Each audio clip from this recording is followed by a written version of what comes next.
Rise and grind, people. Rise and grind. Welcome back to All Sports Media TV. I am your host, KJ the Great, and we are just at about 1,000 subscribers. I appreciate you guys.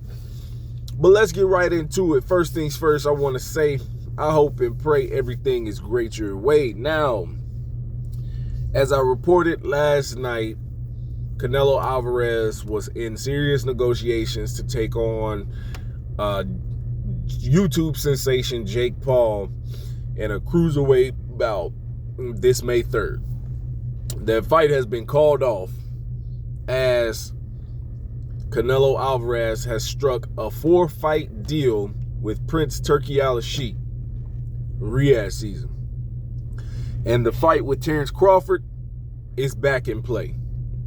He will go ahead and have a bout this coming May.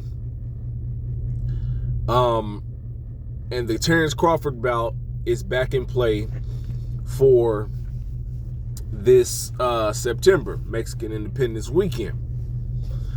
And so it looks as the fight, the other two fights on the deal are set to take place this time next year and then in October of next year.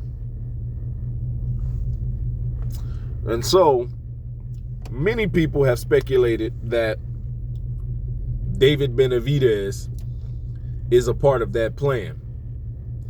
Well, let's look at the options. To fight and become undisputed again, he would have to take on the current IBF super middleweight champion William Skull, which that is an option they have been exploring, so that when he takes on Terence Crawford, it'll be for undisputed. Win, lose, or draw on both of those fights. I think if the William Skull fight does not happen, they'll be looking to make a deal with Christian and Bealey. That'll be a fight that they will entertain. So those are the two fights for this year. As far as next year, where do we see a potential David Benavidez fight taking place? That would possibly be the October bout. Why do I say that? Because Dmitry Bivol and Artur Beterbiev are set to do battle again this month for undisputed after Artur Beterbiev won the first fight. And a lot of people had Dmitry Bivol picked to win that fight. I did as well. But I can understand why he lost the fight going into the later rounds. It's just his activity looked lesser to the judges. I could see what the judges saw as far as his activity in those mid to late rounds. So if Dmitry Bivol beats Artur Beterbiev, they may have a third fight, a trilogy fight. That trilogy fight possibly will take place later this year, ruling David Benavidez out of both the Canelo Alvarez fight and a fight for undisputed gold at light heavyweight, but putting him in position to have an early fight next year with the winner of the trilogy fight. Now, if Artur Beterbiev wins the fight, he's made it clear that he will either move up in weight or retire, but most likely retire. He is 40 plus years old at this point, and I don't see him hanging around much longer, let alone another year or so to possibly get the fight with David Benavidez.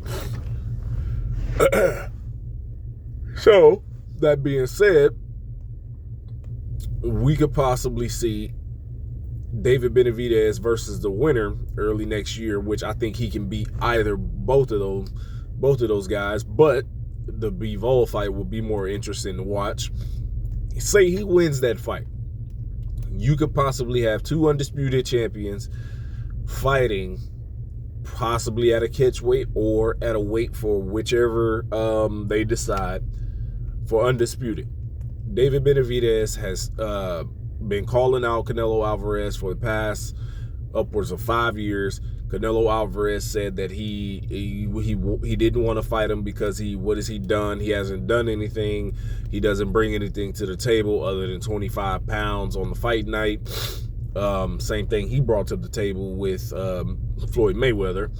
But also he once stated that he needed upwards of $200 million. Well, that could be that is insane, but it could be closer to reality. 100 million, 120 million, 150 million, possible.